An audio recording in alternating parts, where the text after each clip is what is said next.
those generational curses. So generational curses, what I understand this to mean is you pass down bad habits of information from grandparents to parents to yourself, and then even possibly your kids. But you actually learn some new information. So you want to change those habits. And what I found out through this is generational curses are really just opportunities. So this is what happened. Your parents, they lived their life, whether it's they didn't go to school, they just worked and never really retired like they want to. And up pops you, who actually graduates from school and you're working the big job, the corporate job, or you started your business. You're just making things happen for yourself, which in turn passes on a blessing for your family.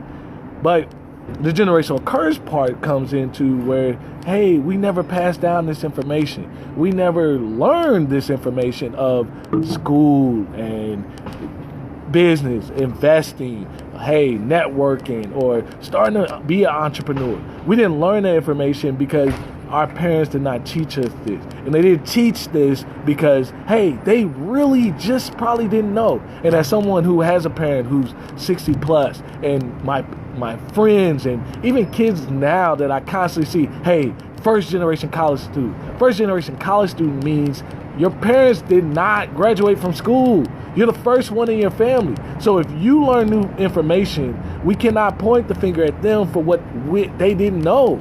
They literally didn't know. Obviously, if they knew, they would have taught it.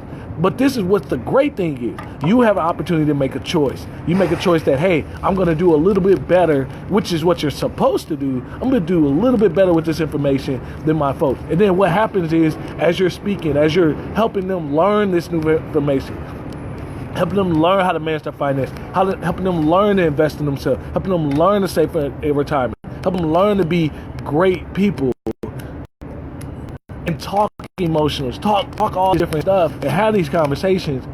That's where the opportunity is. The opportunity is we're able to uplift, and the opportunity comes in because as you succeed and as you do better, this is what happens with your folks. They see the progress, and then they start to wonder, what did they do different from me, or what did they add? So if you paid off debt, that spurs them to be like, well, maybe I can pay off debt. Maybe I know now can take control. They don't know they have the opportunity.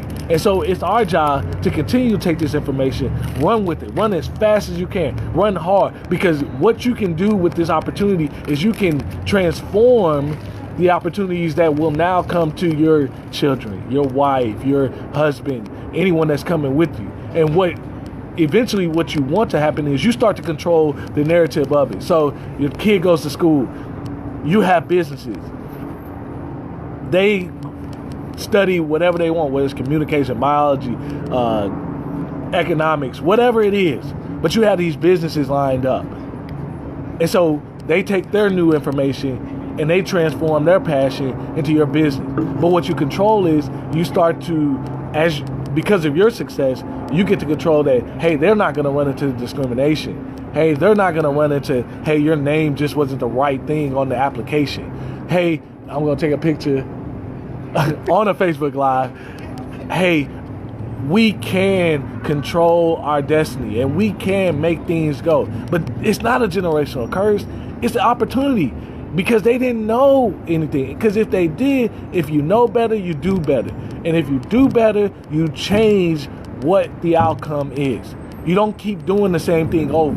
And that's the whole thing I try to preach with this money thing. That's the whole thing. This money thing spurs into other aspects of your life, meaning your emotions, your relationship, how you interact with your friends, what's good friendship. Everything is a good friendship, but your friendships develop as you develop in time. So maybe it's not meant for you to be lifelong friends with somebody.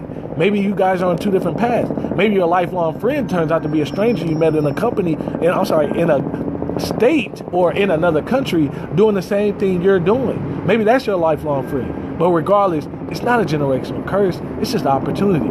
Let's grow. Let's continue to do better.